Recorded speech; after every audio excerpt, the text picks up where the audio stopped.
Well, it is time to ask the chief. This is when we get a chance to talk with Knoxville Police Chief Paul Noel about the department, the community, and public safety. Welcome. Thanks so much for stopping by on this beautiful Thursday.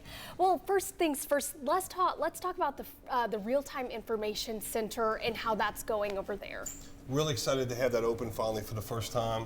We have the Real-Time Information Center is open. We actually helped solve 2 cases already since it's been open, and we're now starting to launch our Connect Knoxville, where people can connect and register their private cameras. Inside of the Real-Time Information Center, and I hope I'm not putting you on the spot and you can say this, as far as staffing, is it police officers in the Real-Time Information Center, or is it just civilian employees, or a mix of both? It's a mix. So we have police officer supervisors, and we have civilians working in there. We're about to hire 2 more civilians to work back there now. And is it staffed 24/7? No, right now, we're just really starting to build it out. So it's staffed Monday through Friday, about 8 hours a day right now. And then I assume maybe the future, hopefully staff it 24/7? Eventually we're going to grow it out. I don't know if we'll ever, it's be a while before we'll be 24/7, but we'll probably have two shifts going from the morning to about, after midnight. All right, awesome.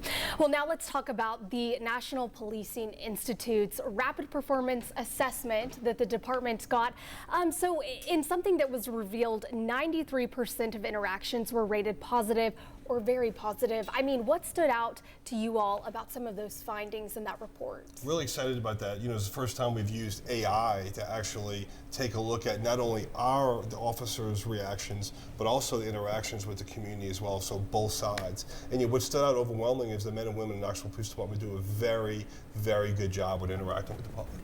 And kind of going off of that, the report also found that officers communicated and listened well in 97% of interactions. Now, what specific behaviors or trainings would you say led to that result? Well, I think, we've really emphasized in the last 4 years community policing. So we want our officers to really be able to interact with the community, but also show the community we care and also work for problem solving. But in order to solve problems, you have to listen to what problems and concerns people have. And kind of going off of problem solving, the assessment also says that officers could improve early in interactions with argumentative individuals. I mean, what does that mean in practical terms, I guess? That means we have to continue to reinforce de-escalation. So a lot of times we interact with people that are very upset about something. And if we, don't work to bring those interactions down, then they could stay at a high level and we could still have, someone being upset. So what we want to do is do everything we can to kind of cool everything down as much as we can. And working towards, more de-escalation, I mean, would that mean different training, more training? I guess, how would you kind of adjust for that? What I would say is continue to reinforce the training that we have, but also this is a great tool for us to emphasize to officers that what we're doing is really important. The de-escalation training that we have, the listening, the showing empathy, and trying to problem solve, those things are really important, and we need to continue to try to do better and improve, even though we did really well. Yeah. Well, thank you so much for stopping by, Chief. We appreciate it.